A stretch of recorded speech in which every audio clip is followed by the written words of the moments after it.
Assalamualaikum warahmatullahi wabarakatuh. Jumpa lagi di channel Caipul TV. Seperti biasa, saya ingin doakan teman-teman, semoga teman-teman dalam keadaan yang baik, sehat selalu, dimurahkan rezeki dan diberkahi oleh Allah Subhanahu wa taala. Saat di Istana Maimun, saya berjumpa dengan local guide yang bernama Pak Happy. Beliau menjelaskan tentang sejarah asal muasal Istana Maimun ini.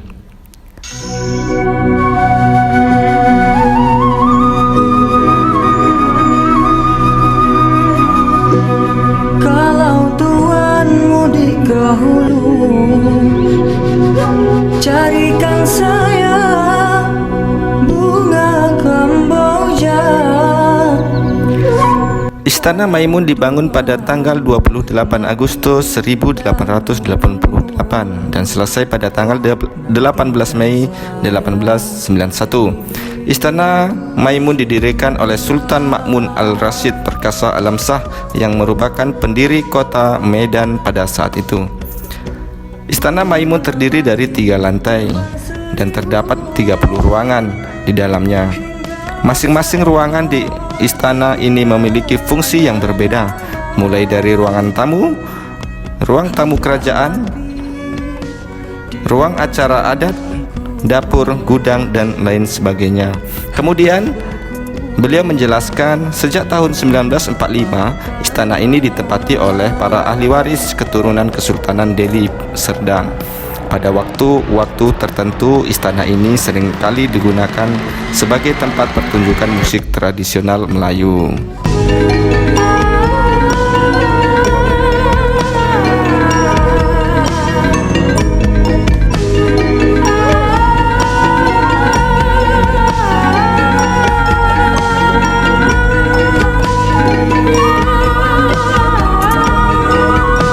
Assalamualaikum warahmatullahi wabarakatuh.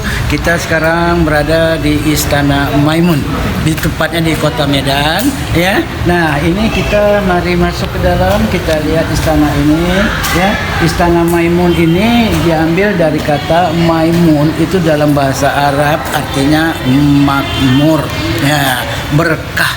Nah, jadi dulu istana ini ya dibuat namanya Istana Maimun, itu artinya istana yang mengandung berkah. Nah, kemudian istana ini dulu satu komplek dengan Masjid Raya Al-Mansun, Taman Sri Delhi. Memang kebiasaan dari kerajaan-kerajaan Melayu, kalau istana di depannya itu ada masjid. Silakan kita boleh cek di mana-mana istana, seperti di Kerajaan Siak, kerajaan yang ada di Pontianak, Kalimantan, dan di mana-mana kalau Melayu itu pasti ya di depan istana itu masjid. Nah, jadi Sultan bangun ini dulu Istana Maimun itu tahun 1888, kemudian baru siapnya istana ini tahun 1891. Nah, dia bangun lagi Masjid Raya Al-Mansun itu pada tahun 1906. Dan dia pakai tahun 1909. Waktu membangun Masjid Raya Al-Mansun itu, kalau kita lihat nanti, kalau kalian ke Medan, kalian bisa lihat masjid itu tinggi itu ditimbun, ya. Jadi tanah mengambil untuk menimbun Masjid Raya itu dari depannya. Kemudian selesai Masjid Raya 1909 oleh Sultan yang sama, bekas galian untuk mengambil tanah menimbun masjid tadi dibikin taman, kolam, namanya Taman Sri Delhi, atau kalau populer di Medan ini namanya Kolam Raya. Nah, itu dulu satu areal ya antara Maimun, istana, masjid, dan kolam. Dan tetap kalau istana itu tetap di belakangnya adalah sungai. Jadi kalau kalian lihat di belakang Istana Maimun ini, belakang itu adalah Sungai Delhi yang diambil juga dari nama kerajaan ini adalah Kerajaan Melayu Delhi. Nah, di sini kita lihat ada perlengkapan sebelum kita masuk ke ruangan utama. Ini namanya tombak berambu. Tombak berambu itu ya dipergunakan dari dulu sampai sekarang. Ini senjata oleh pengawalnya, yang di dalam bahasa Melayu kita di sini ini oleh para penjawat. Jadi kalau Sultan ya pergi sampai sekarang ya, bukan dulu aja, sampai sekarang itu tetap dikawal oleh pengawal yang memakai senjata seperti ini. Nah, kita lihat di sini ada dua warna, kuning, hitam. Nah, kalau kuning ini khusus untuk penjawatnya.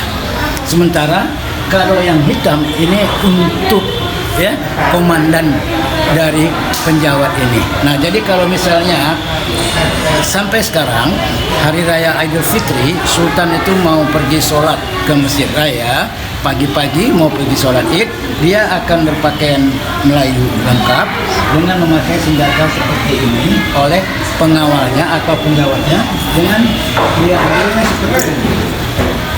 Nah, jadi kalau Sultan di tengah sini, penjawatnya di sebelah kiri 7, sebelah kanan 7 dengan memegang ini seperti ini. Begini. Dari sini. Nah, kemudian di depan sekali yang hitam.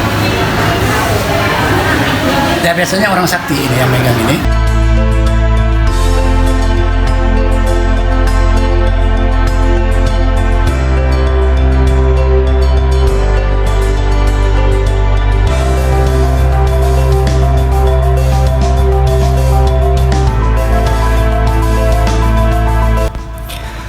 Selain ada pengawal yang ada di samping kiri, kanan, dan depan, Sultan juga memakai payung kebesaran Melayu.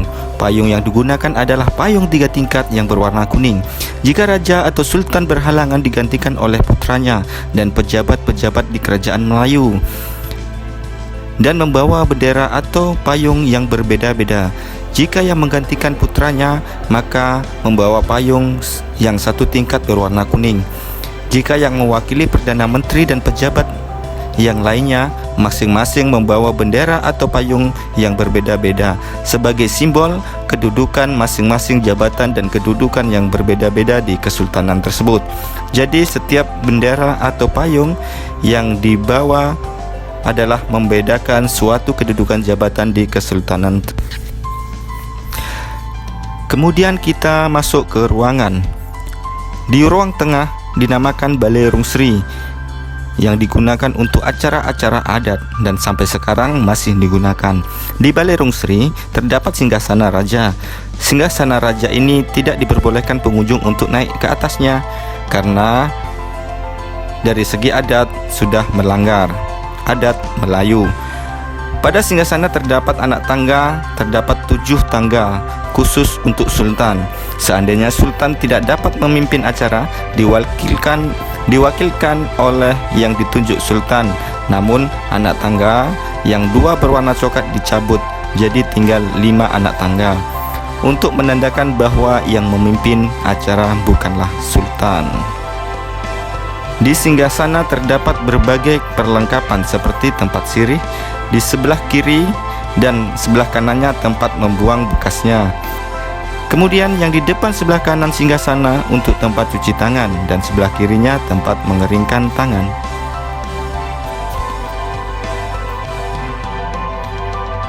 Di Balai Rungsri juga terdapat 2 kaca besar yang gunanya untuk monitor keamanan, mengawasi siapa saja yang masuk dan keluar dari belakang Balai Rungsri. Kalau sekarang namanya CCTV, zaman dahulu CCTV-nya adalah kaca. Kaca tersebut diletakkan di sisi depan Balai Rungsri yang fungsinya untuk melihat area belakang Balai Rungsri. Saat saya berada di sana, memang terlihat jelas siapa saja yang ada di ruang belakang Balai Rungsri. Kemudian Pak Epi juga menjelaskan Balai Rungsri juga terdapat lampu yang langsung dijemput dari Venesia, Italia. Dan zaman dahulu belum ada listrik, jadi untuk menghidupkan lampunya menggunakan bahan bakarnya adalah minyak dari buah jarak. Konon katanya kualitas minyak jarak ini sama dengan minyak aftur. Setiap 12 jam sekali lampu istana diturunkan, dibersihkan dan diisi minyaknya setiap jam 6 pagi dan jam 6 sore. Namun setelah tahun 1935 di Medan sudah terdapat listrik dari perusahaan Belanda yang bernama Ogem. Di Balai Rungsri juga terdapat kursi raja. Di sebelah kanan adalah tempat duduk raja dan sebelah kirinya tempat duduk permaisuri. Adapun sultan-sultan yang pernah menjadi raja di Kesultanan Delhi Sejak dibangun Istana Maimun ini adalah Sultan yang ke-9, yaitu Sultan Ma'mun Al-Rasyid Perkasa Alam Shah. Untuk membangun istana dan masjid raya, Sultan memiliki perkebunan tembakau yang bekerja sama dengan Belanda, yang nama perkebunannya adalah Delhi Maskapai. Tembakau Delhi ini sangat terkenal di zamannya. Pak IP menjelaskan bahwa tembakau ini tidak untuk rokok namun untuk serutu. Oleh karenanya, di ruang balerung diabadikan sebuah lukisan bunga tembakau yang letaknya di atas kaca besar yang mengingatkan bahwa pembangunan istana dan masjid sumber dananya dari perkebunan tembakau milik raja. Dan setelah Indonesia merdeka, perkebunan tembakau tersebut diserahkan kepada pemerintahan Negara Kesatuan Republik Indonesia yang sekarang menjadi PTPN 2, dulunya PTPN 9.